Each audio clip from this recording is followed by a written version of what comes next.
আমার নবী যদি পেটে 2টা পাথর বাঁধতে পারে, আমার পেট তার চাইতে বেশি দামি না? আমার নবীর দাঁত যদি শহীদ হতে পারে, আমার দাঁত তার চাইতে বেশি দামি না? আমার নবীর গালে যদি চড় মারা হতে পারে, আমার গাল তার চাইতে বেশি দামি না?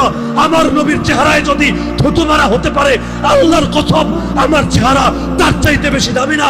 আল্লাহর নবীর চাচাকে যদি 70 টুকরা করে তার কলিজা চিবিয়ে খাওয়া হতে পারে, আল্লাহর কসম আমার বাপ চাচা তার চাইতে বেশি দামি না? আরে আল্লাহর দ্বীনের জন্য যদি আল্লাহর নবীকে কাবা ছাড়তে হয়, মক্কা ছাড়তে হয়, পবিত্র ঘর ছাড়তে হয়, আমার ঘর, আমার এলাকা, আমার দেশ তার চাইতে বেশি দামি না? আমার মসজিদ, আমার মাদ্রাসা, আমার খানকা তার চাইতে বেশি না?